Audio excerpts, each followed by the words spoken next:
Wednesday on the roads of Brittany saw more crashes than the Greek Stock Exchange. Rider after rider tumbling. Nicky Sorensen taken out by a camera bike. Tom Bonen left blooded and trailing in over 13 minutes down.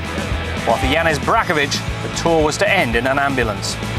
And come to finish, there was yet more drama. Thor Hushovd drives for the line and Philippe Gilbert on the left-hand side. Gilbert takes it up with Rojas in the middle. It's going to be a straight fight between the Spaniard and the Belgian. Oh, it's not! It's Cavendish! The super sprinter himself comes out. Cab blazing back from 10 men behind to take his 16th stage tour win and one of the toughest so far. Today, can he do it all over again? Well, stage 6 takes us into Normandy on the longest stage of this year's tour and the hilliest of this first week, with 3 categorised climbs, rolling roads all the way and a short, sharp dig just before the finish, where once again we're set for a showdown from the sprinters. Who will be making the Norman conquest? You can find out on stage 6 of the Tour de France. Tom, good morning. Did you manage to get a good night's sleep after what happened yesterday? Good night, not really the right name, I think, but I'll try to manage it. What's the part of the body that's the most hurting? We can see you have an injury in the elbow, but I guess it's the shoulder as well. The entire upper body. I think I took a hit on my head, so my head is not really good. I feel really dizzy and headache, and then I roll over and I took my shoulder and my back out. So it's all apart from the shoulder down to the hip. So what's the story for today? You will try to manage and then decide during the race? Yeah, I mean we're here, so I try to do the maximum. It would be stupid just not to try it, and just hope I can try to keep my head at the race. Cadel, we've seen a lot of hectic in the peloton the last days with lots of crashes. What's your strategy for today? Just stay out of trouble? Yeah, just stay out of trouble, and that's a lot easier said than done with the small roads and wind and everything. It's really, already it's dangerous, but because it's so dangerous it makes the peloton more and more nervous, the group more and more nervous, and yeah, I just want to stay safe today and get to the mountains without problems. Alberto, ¿cómo estás con el accidente? Bien, bien, bien. Fue un día una caída dura, me di todo el costado derecho, pero bueno, hemos podido pasar la noche, ahora duele un poco, pero una vez que empecemos ya irá bien. Gracias. No hay problema por hoy. Espero que no. Gracias. Nada. 10 points on offer, beginning to wind up. He's got a lot to play for. Away he goes.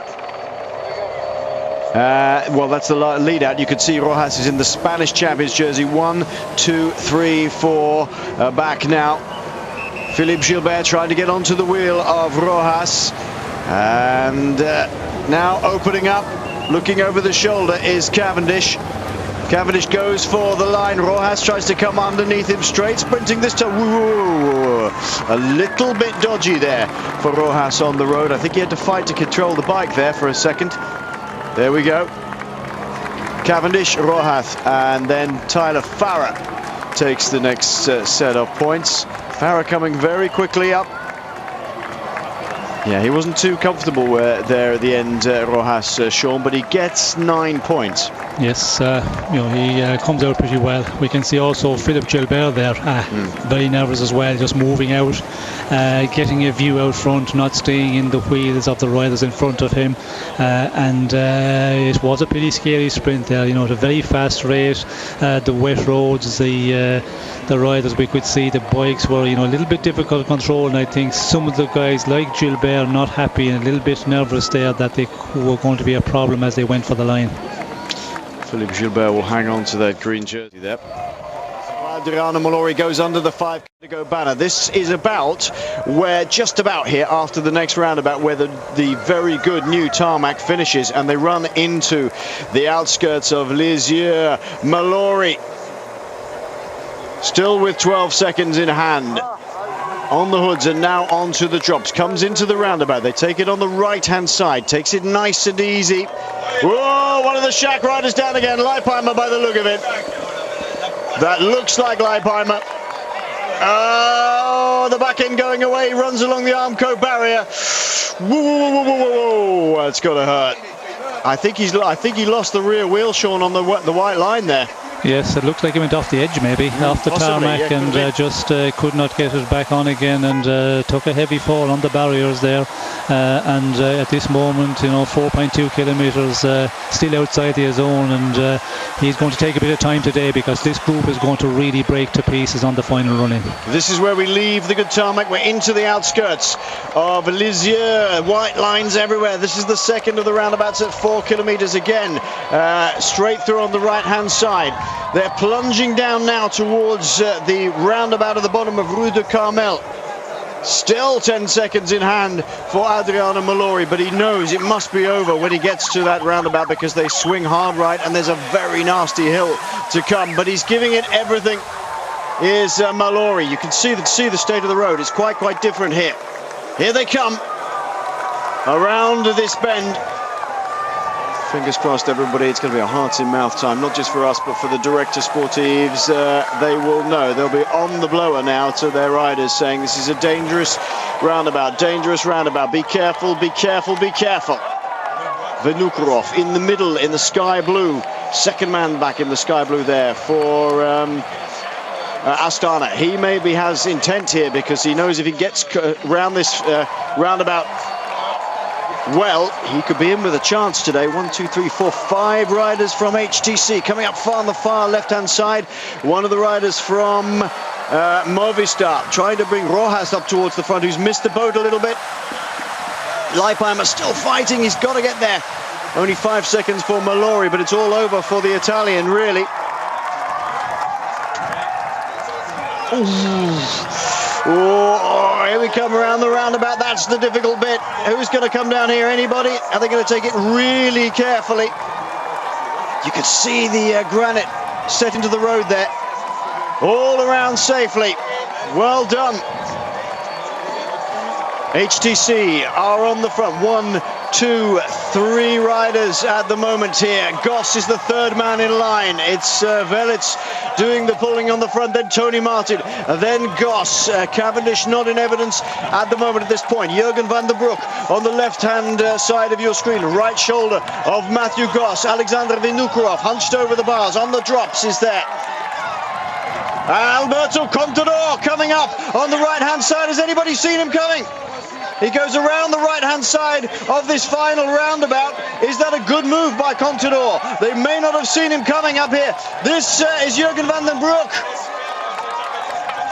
Jürgen van den Broek pushing hard, and I think that's what Alberto Contador saw, Sean. He didn't want to let him get away. Yes, it looked like Contador was going to make a move, but just staying in the group for the moment. We can see Tony Martin there for HTC Railroad, Velits and Goss in a real good position at the moment. Voeckler coming up on the left-hand side of your screen. He looks over his shoulder to see where the green jersey is. He's gone! It's Voeckler. He's gone on the right-hand side. Contador trying to get on the wheel. Voeckler is trying to ride across to the wheel of Jürgen van den Broek. This is a great finish for Thomas Voeckler. Behind, Contador stands on the pedals. Cadel Evans is there as well. Voeckler goes past Jürgen van den Broek, sits back down on the saddle. Van den Broek is going to get on the wheel here, is he? He's fighting to get there. Voeckler has buried himself now. Oh, Jürgen van den Broek has still got about 5 bike lengths to make with 1.9 kilometers to go. Those two have got a decent gap. Who is going to chase them down, if anybody, behind here? Is it not Van den Broek? Looks like Van den Broek. I may be wrong.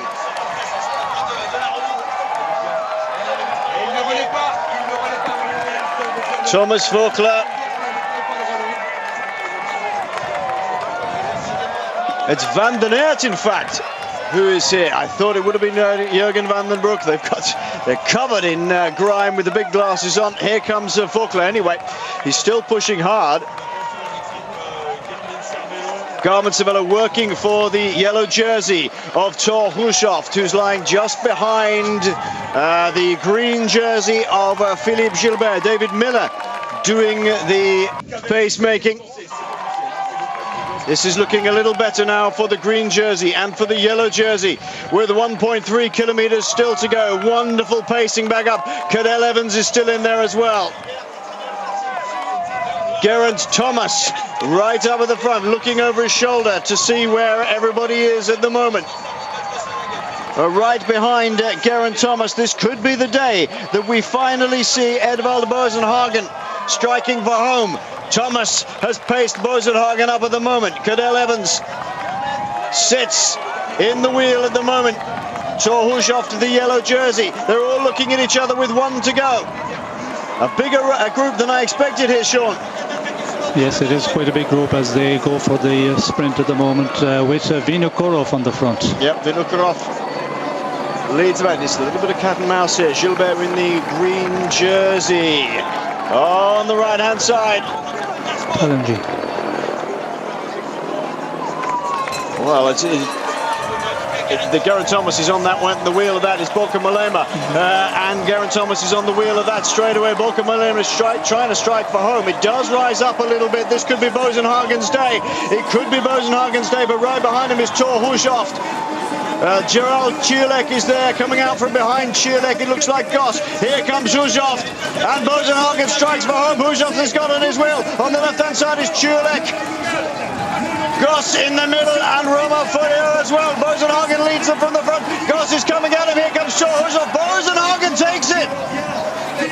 Edvald Boasson-Hagen of Sky takes the stage. I think that is a Norwegian 1-2.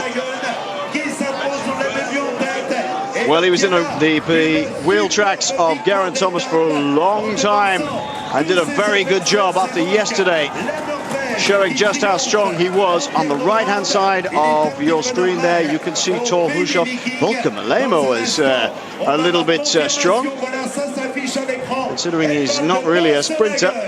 It does rise up a little bit here, but not an awful lot. Here comes Anthony Châteauroux leading this group on the road in with David Moncoutier in this group, Ahmed Cheruka.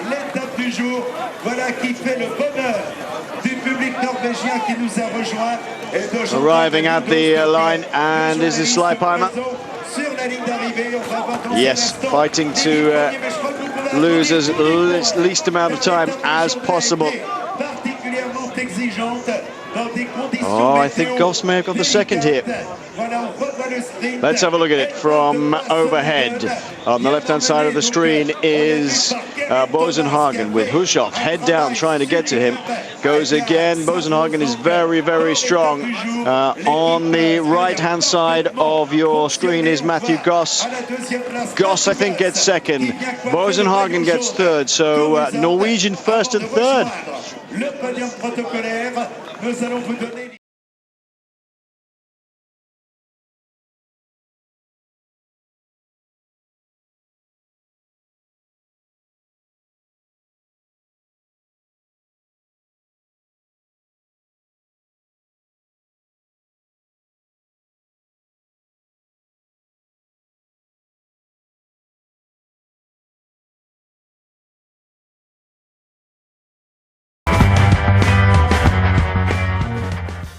Yeah, it was really good today. I felt good yesterday, but then I went wrong. And today I really want to do a good sprint. And Geraint Thomas, he did a really good lead out as well. So it's just fantastic to win a tour in this, or win a stage in this tour. That was a goal when I started, and it's really good. And now you've done it, the emotions? It's hard to say anything now. It's I'm really happy.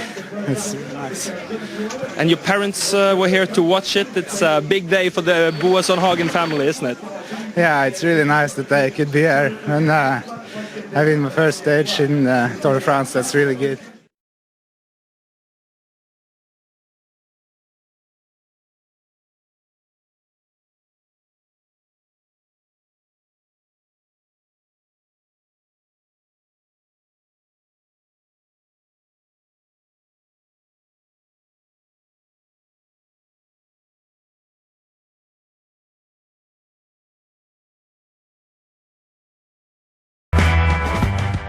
It looked like today was the Norwegian national day with a 1 and 3 on the podium.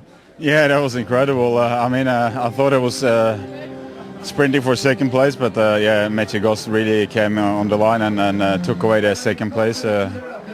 which I think is sad because it would be so nice to be second and first and second for Norwegian today.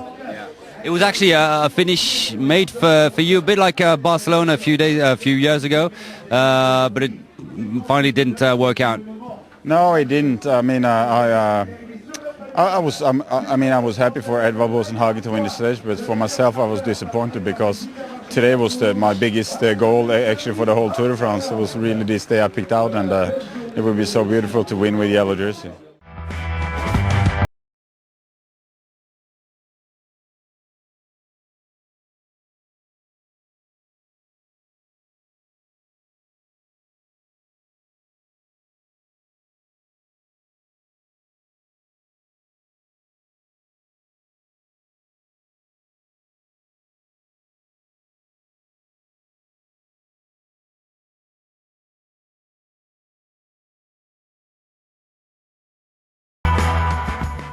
Philippe, in green again. Tell you what, this tour is really starting to look like one that you can seriously take the green jersey all the way to Paris.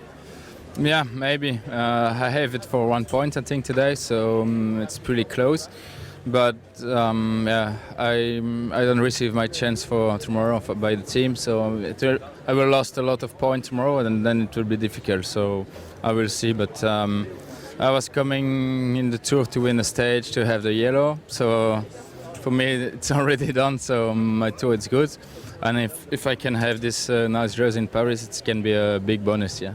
Today it's the Tour de France, so every day you're in the second Tour de France is a lot of good publicity for the team. And so if you can also take a jersey, then it's wonderful. Okay, I'm here with Ben Swift of Team Sky. Fabulous race, must have been really hard, Ben, but what a great victory for Edvald. Yeah, you know, that was perfect. We've been knocking on the door for a while now, with the team's been riding fantastic all the tour so far, so yeah, good for the team. Jonathan, I think the whole lot of Norway is so happy because Thor Hushovd is still in the yellow jersey. Well done. Yeah, I mean, it's you know, the team did a pretty incredible job today. That's, you know, for sure. Thor did a great sprint at the end, but I mean, we saw the work of David Miller and Uro Munas and Zabriskie, and you know, all the guys were superb today once again. So again, you know, it really goes back to just a really unified and strong team, and so we're happy with it. So it's not going to show to have a shape that is improving day after day. Yeah, for sure. You know, he was a bit, as we all know, a bit sick before, so he probably came into it at 80% or whatever, and he's definitely come up now. And well, as you can see today, he's super strong. So for sure, we're going to be contesting a few more of them. Does it concern you? You keep the white jersey, and once again, we saw you at every finish on the top position of the stages. Yeah, it's been great. I felt good since the start of the race, really, and you know, me and Eddie first and second in that young riders, and he's desperate to get that jersey off me. Actually, you know, he nearly knocked me off a couple of times today. He wants it so bad, but like, I keep winding him up about it, but he's not going to get it, not for a while yet. Thanks, congratulations again. Cheers. Bad luck hits Radio Shack again here today with your crash. Can you tell us what happened out there? Just silly crash. You know, it's super dangerous. It's just dumping rain and small roads, and we knew there was about 1.5 kilometers uphill at the end, so it was important to be right in the front, and you know, just trying to shoot through some gaps. And one time it just closed up on me, and I was pinned against the guardrail, and I kind of surfed the guardrail for like 20 meters, and you know, thankfully that slowed me down. I just kind of like fell into the dirt, so it really didn't do anything. I scraped my elbow a little bit, but you know, compared to yesterday's crash, it was nothing. But you know, I lost a minute, and that sucks.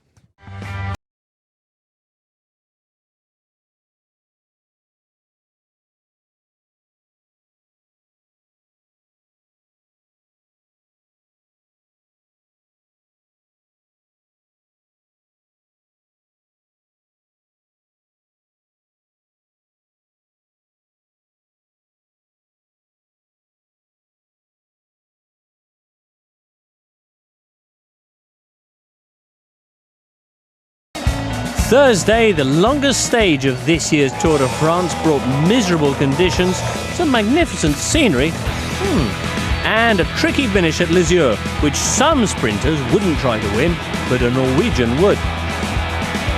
Eddie B's Hagen Dash earning him and Sky their first ever Tour stage win. And with Hushovd still in yellow, it's a remarkable 1-2 for Norway. Today, stage 7 to Châteauroux, 218 kilometres long, flat as a crepe Suzette, and once again the sprinters will be eyeing their chances of finish line glory. None more so than the man who 3 years ago won his very first ever Tour stage in this same town, Mark Cavendish. Of course, since then, he's added one or two others. Can he make it win number 17 today? Find out on stage 7. David, difficult to know how to ask a question, really. What a day yesterday. Sum it up for us from your point of view. Well, it was a fabulous day. I mean, obviously we've been trying hard to win a stage here. We think we've had a very good opening week in the Tour, but obviously, you know, we really wanted that win, and yesterday it finally came. And so, yeah, we were very, very excited and had a great night last night. And you know, it really does feel that the team's come of age, you know, and so onwards and upwards from here. I think that will relax the team and make us even more focused, and I think that'll help us go on to bigger and greater things. Mark, you got your first stage win at Châteauroux back in 2008. Launched you into sprint dominance here at the Tour de France. A lot of emotion, a lot of memories going into today. Yeah, it's definitely sentimental. It's the same finish as back then, and yeah, it's gone on to be something big, you know. So I'm really excited. The team's really excited, and hopefully we can repeat it. Do you remember the finish? What's your fondest memory of that 2008 win? We only caught Nicolas Valgandi with 100 meters to go. I actually used his slipstream to launch my sprint, so it was a close one. But yeah, and you know, I beat Eric Zabel and Ferreira, so I've been giving some Eric to speak about that. How do you guys view today, lastly? It's a slightly easier stage for you? It's another brothel today, to be honest. I mean, every day in the Tour de France, you know, all these guys, every one of them tries to stay in the front, and, you know, some of them aren't that good at riding their bikes, and obviously that causes crashes, so it's a nightmare. But that's bike racing, that's half the battle, you know. We saw Levi yesterday lose a bit of time in the run-in, and you just pray to God that, you know, you're not unfortunate enough to come in with one of those. So up to now it's been brilliant, and this is probably the last day where the risk of that can happen, because tomorrow should be a bit more selective in the running. Thank you very much. Today it's for sure a sprint day. Yeah, I hope so. It's I think the flattest stage of the Tour, so should be a sprint. Mark Cavendish started to win in the Tour de France in Châteauroux. Cipollini won in the past. It's a place for sprinters. A big name should win today. Tyler is a big name of sprints of the Tour de France now.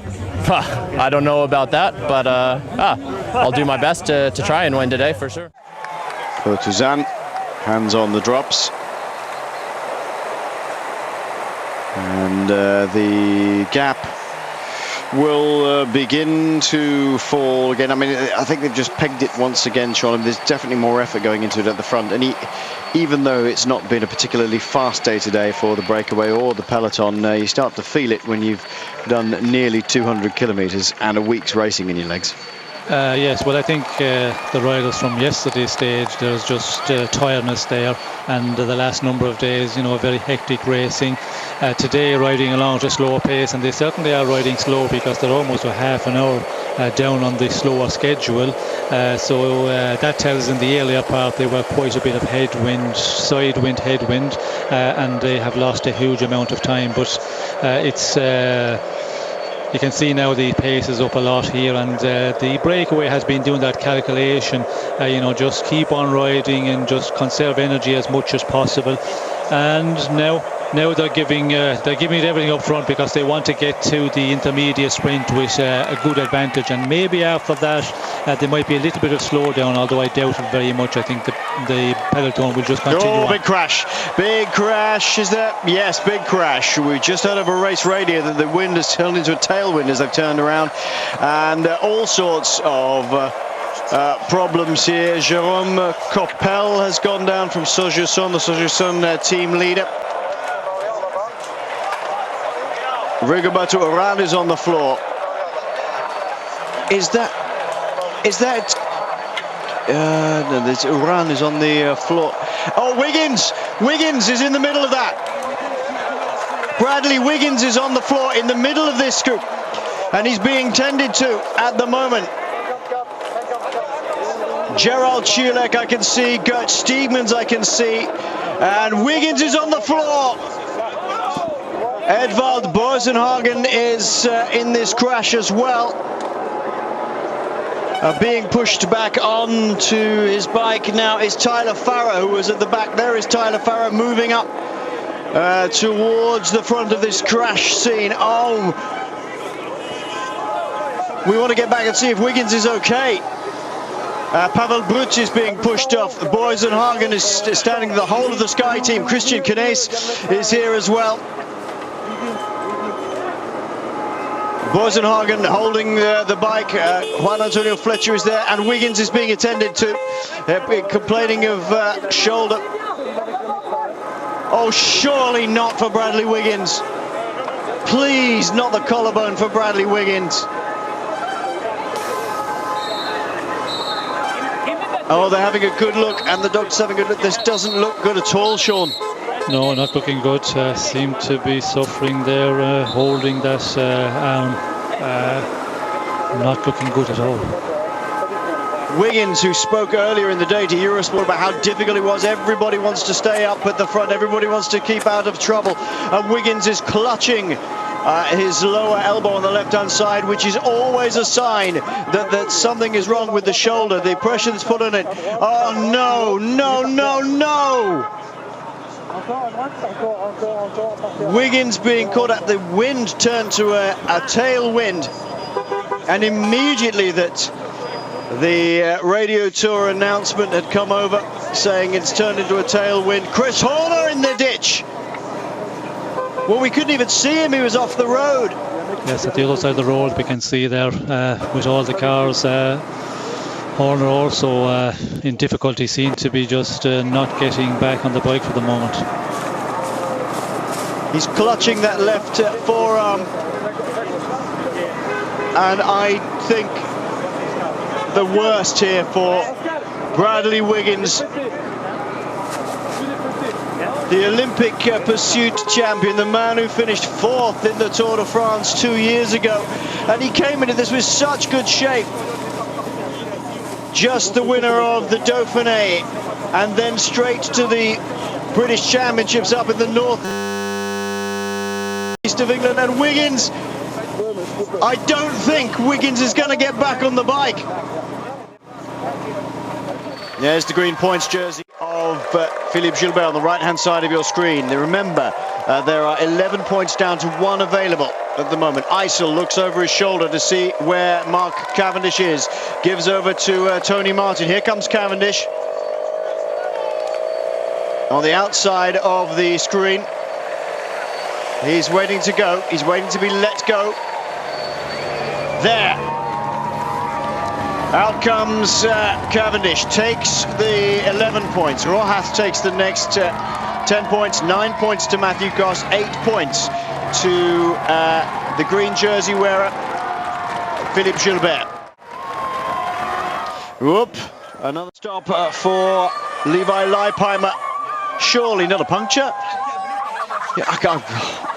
It's not Leipheimer's day, is it? Leipheimer already in the second group and needing a new rear wheel. He's already lost 2 minutes, Sean, and he's going to lose 2:30, 2:40, maybe even 3 minutes. Yes, a disastrous day. Having a puncture at this moment. Like he's not going to get back into this group now, and as we go, it's just coming to the 5 kilometres to go. You know, it's yesterday again, coming down in the final kilometres. Not a good run for Leipheimer in the last days. You see, if he's coming to 5 kilometres, if that puncture had occurred another couple of kilometres later, then he wouldn't have been so disadvantaged with inside the 3 kilometre mark. We know that Alberto Contador is in this group, so Contador, for once, not being caught up in the crashes. And all the deficit he had has been, on some of his rivals anyway, has been wiped out. Still the Schlecks in this group, of course. Alexander Vinokurov in this group. Robert Hessink is in the group here. Alexander Vinokurov, Cadel Evans here, and they're winding the sprint up. 4 kilometres to go. They've got to be careful. The nervousness is palpable. Careful, careful, all over the road, scattered all over the road. Round they go. As HTC High Road drill it on the front. Velets getting down to business.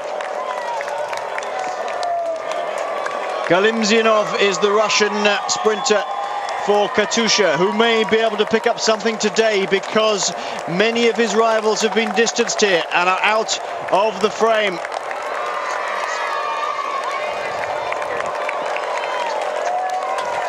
I can see Greipel in this group. He is behind the Philippe Gilbert train there. So Greipel as a sprinter is in here. We know that Galimzyanov is in here. We know that Cavendish is in here. Hushovd is in here. And we're still not really sure where Tyler Farrer is. Oh, it's difficult run in again. The Edvald Bosenhagen, so good yesterday, distanced now because it's 2:15 is the gap between this group here and Edvald Bosenhagen, who won yesterday, and of course the whole of the Sky team behind him. Rojas is in this group as well. Sean, it's still going to be a mighty sprint. Yes, it's working out well for High Road. You know, still have all the riders here as we go 2 to 3 kilometres, but the speed not really high, and I think we're open to some attacks here as we come to this point where they hang a left and then a right onto the finals finishing stretch. Alessandro Patacchi, we know, has made it into this group. Patacchi behind the wheel of Mark Cavendish as Bernard Eisel drives the HTC High Road train on. Greipel slightly out to the left of that train behind Philippe Gilbert. 1-2, there's another rider in between himself and Gilbert. The yellow jersey of Thor Hushovd now has 3 men on the front. So Farrer, I think, is not there, Sean, because it looks as though they're working at the moment for Thor Hushovd. Yes, doesn't look like he's here at all, and Hushovd, of course, have, you know, a big interest to stay up here in the classement. First of all, to hold yellow jersey, but the green jersey classement, he's still, you know, in there with a big shout. Long, wide, sweeping left-hander is in one big long line, the safest way to be for HTC High Roaders. The gritted teeth of every rider in the train pulls along. Oh, it's hugely fast now as off pulls Bernard Eisel. Still 2 men left for Mark Cavendish, 3 in fact. Goss is in here as well.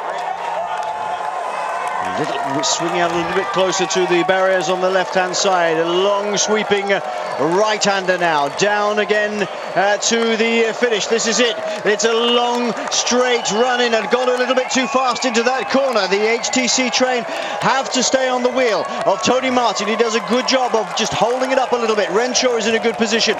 Now behind him, leading out Mark Cavendish. Fighting like a madman is Philippe Gilbert to try and bring up his sprinter André Greipel and Johan Jonet for Pierre Rollin, I think it will be. Does a mighty pull, but the Europcar man is going to have to work hard to get around the outside. Brice Felieur, the little diminutive sprinter from Vacansoleil, is in the wheel of André Greipel, the big German, who's now sitting behind the Russian Galimzyanov of Katusha. Tony Martin still doing a big pull on the front here. He'll pull off very shortly. Swift exit to the right-hand side.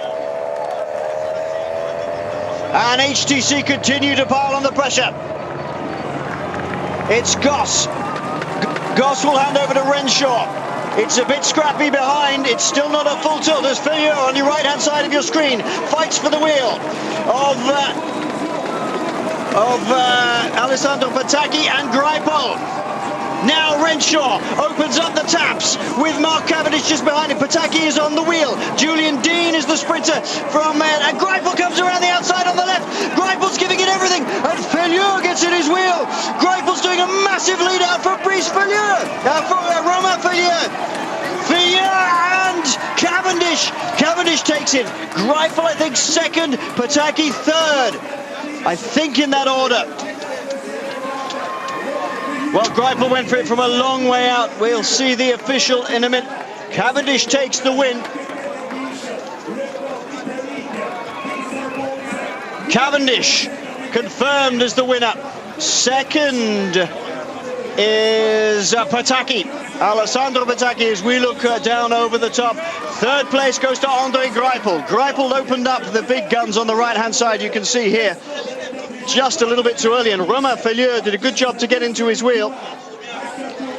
But he should have stayed there for a little bit longer. Feuer in open air couldn't outgun Pataki.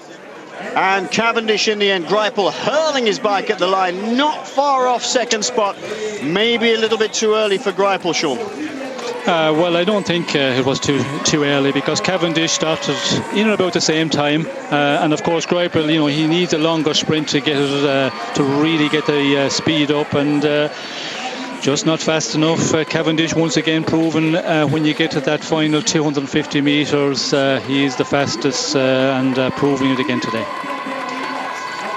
Yes, indeed. Look at the replay. This is the overhead shot from the last right-hander. Really long drag into the finish, over 1.5 kilometres towards the end. And we're still watching riders coming in Group 2.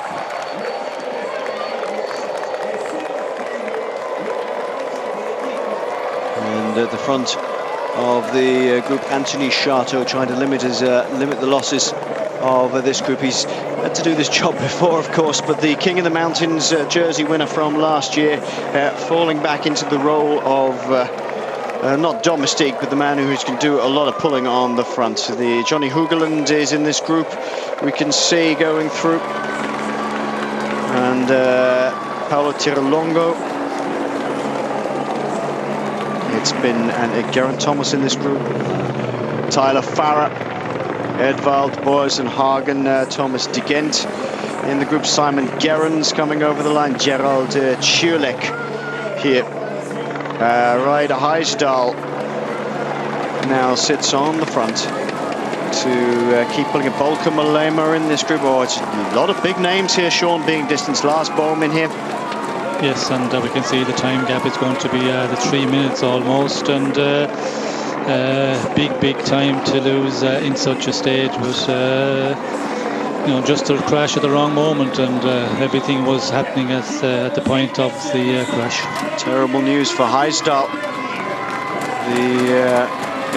The Garmin Cervélo rider, real prospect for high overall placing, loses 3 minutes today. Edvald Boasson-Hagen, mighty in the Dauphiné, a winner yesterday, loses 3 minutes. The win goes to Mark Cavendish. Let's not take anything away from HTC High Road. They did their job absolutely perfectly.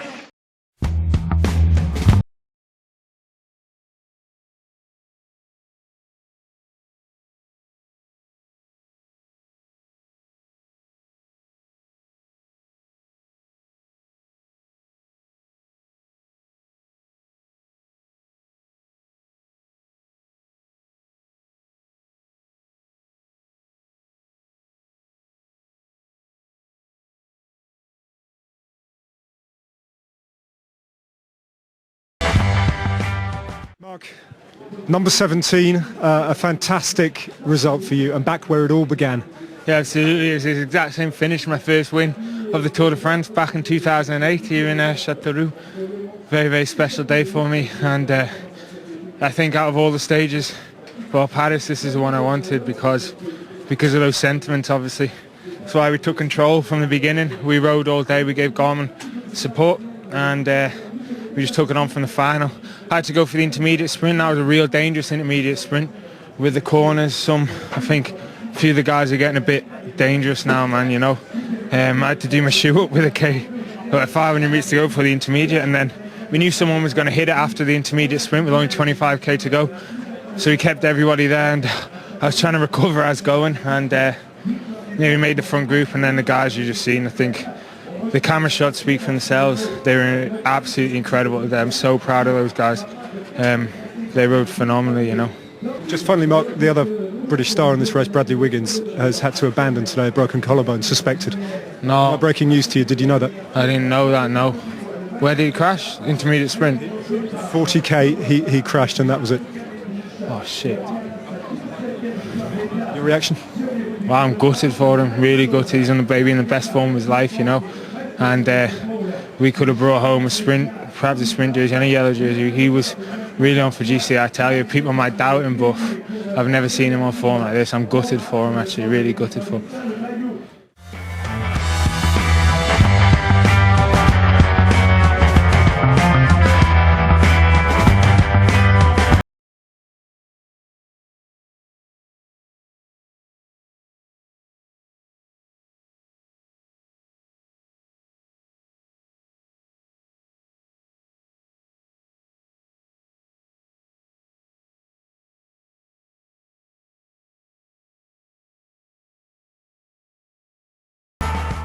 Tour another day in yellow. What about the next stage with an uphill finish and a Category 2 before the end? Please say that you're going to be in yellow at the end of tomorrow. No, that's it's too hard for me. I mean, tomorrow we go in the Massif Centrales, so the quite hard mountains. So I would just try to hang on as long as possible, just to respect with the jersey, and I think that's enough for me. And I mean, I'm proud. I had this jersey for almost a whole week, so it's good. So focus then onto stage wins or green or both? No, my goal is to go for stage wins. I don't know when, because it's not easy when it's flat, and now it's more harder days. So we take day by day to see what happens later.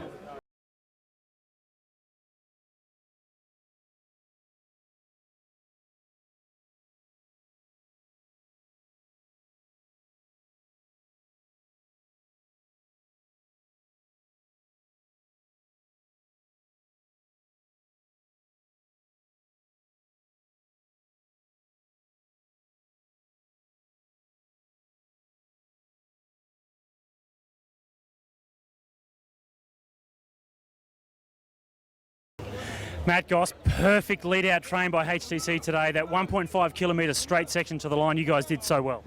Yeah, we are. Oi, that was a bit close, man. We'll do it on TV too, if you like. It's not only dangerous in the sprints, also after. Yeah, but yeah, I nearly lost a foot. No, that was perfect today. We managed to get everything nailed. We were on the front from like, I don't know, 20, 30 Ks to go. So, you know, when you can pull it together like that, it's awesome.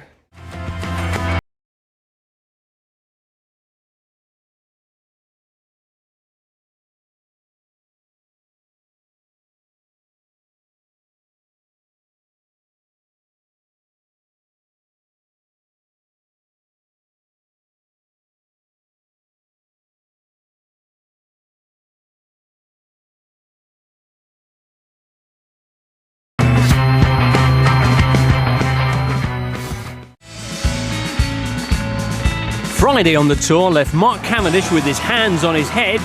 Cavendish takes it. And Bradley Wiggins with his head in his hands. Oh no, no, no, no! I don't think Wiggins is going to get back on the bike. 40 kilometres from the finish at Châteauroux, where Cav would claim his second stage win in as many days, Wiggins was caught in a mass pile-up and suffered a broken collarbone. For Bradley, the race is over. For the remaining GC contenders, though, it now begins in earnest. Because today we leave the flat roads behind and head into the mountains of the Massif Central. Stage 8 to the ski station of Super-Besse, with a Category 2 climb along the way and the summit finish. It's the kind of mountainous terrain that could leave big holes in yet more riders' ambitions, but equally could allow others to launch their comeback.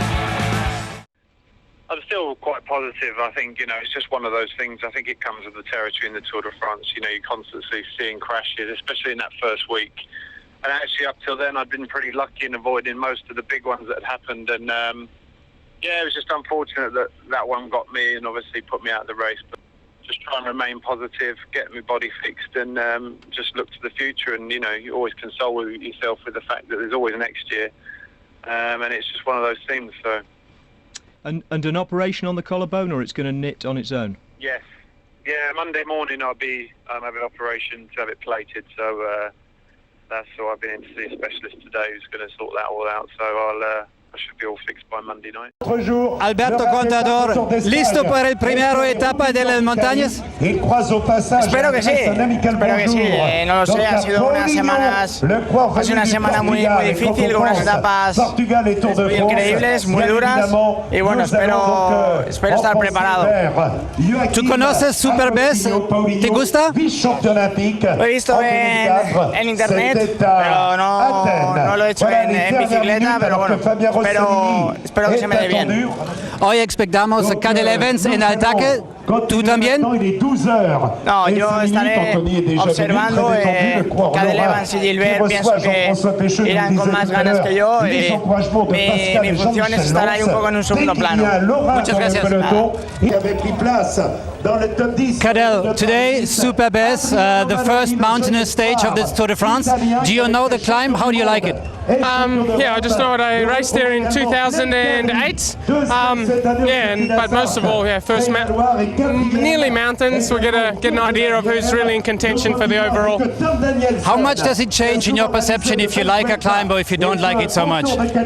Not much really, because you have to get to the finish in front anyway. Garmin will try to put the yellow jersey on David Miller today, but everybody expects an attack from your side. How aggressive do you want to get the stage done? I saw Miller is riding really well, and we saw in the finish 2 days ago he was good in front, and maybe he's capable of that. Yeah, we'll see. We'll take the situation as it unfolds.